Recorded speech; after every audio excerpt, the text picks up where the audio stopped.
July 9 దేశవ్యాప్తంగా సార్వత్రిక సమ్మె.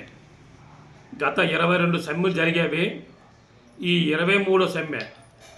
ఈ సమ్మె కనీస జీతాల సమస్య మీద కాదు, పని గంటలు 8 గంటలు పని గంటలు మన ఎంతో బ్రిటిష్ టైం కాలంలో పోరాట పని గంటలు, దాన్ని 10 గంటలు కేంద్ర ప్రభుత్వం నరేంద్ర మోడీ ప్రకటించడం, మన రాష్ట్ర ముఖ్యమంత్రి కూడా ఈ 10 గంటల పని అమలు చేయడం వల్ల చాలా ప్రమాదకరంగా ఉంది. 1, 2 ప్రధానంగా మహిళలకు ఏ ఒక్క రక్షణ లేకుండా చేస్తారు. మహిళలకు రాత్రిపూట డ్యూటీ ఏ రాష్ట్రంలో కూడా ఎక్కడ లేకపోయినా సరే మన రాష్ట్రం వచ్చి రాత్రిపూట డ్యూటీ చేయమని చెప్పడం కూడా ప్రమాదం. గత ఎన్నో పోరాట ఫలితంగా మనం లేబర్ చట్టాలు సాధించుకొచ్చాము.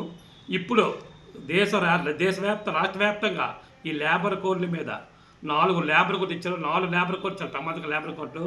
కార్మిక కనీస వేతనం అడగని హక్కు లేదు, సమ్మె చేసి హక్కు లేకుండా చేస్తున్నారు, మీటింగ్ పెట్టుకుని హక్కు లేకుండా చేస్తున్నారు, అలాగే యూనియన్ పెట్టుకుని హక్కు లేకుండా చేస్తారు. కాబట్టి లేబర్ కోడ్ వర్క్ చేయడని దేశవ్యాప్తంగా పిలిపించారు.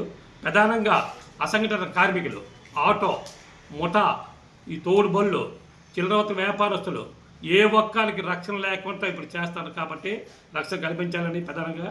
అలాగే మున్సిపల్ కార్మికులు ఎన్నో సంవత్సరాలు పెట్టి కొన్ని సంవత్సరాలు పనిచేస్తున్నారు. ఇంతవరకు వాళ్ళకి పర్మనెంట్ అని ప్రతి ఒక్క వస్తున్నారు, పర్మనెంట్ చేత ఇంతవరకు పర్మనెంట్ కూడా చేయలేదు. కాబట్టి ఈ దేశవ్యాప్తంగా సమ్మె గురించి కార్మికులు, కాంట్రాక్ట్ కార్మికులు, అవుట్సోర్స్ కార్మికులు, స్కీమ్ వర్కర్లు, అలాగే మున్సిపల్ కార్మికులు, అసంఘటిత కార్మికులు అందరూ పాల్గొనే దేశ సమ్మెలో పాల్గొనాలని ప్రధానంగా సిఐటిగా మనం ప్రకటిస్తున్నాం. అలాగే సిఐటి కాకుండా ఇప్పుడు వామపక్షాలు, పేద సంఘాలు అన్నీ కూడా ఈ సమ్మెకి పూర్తిగా మద్దతిస్తారు. కాబట్టి అందరూ చేస్తారు. ఆ రోజు దేశ సమ్మె పార్తీపురంలోని బెలగావ్ సుందరయ్య ఆఫీస్ నుండి ఉదయం 9 గంటలకి స్టార్ట్ చేస్తాము.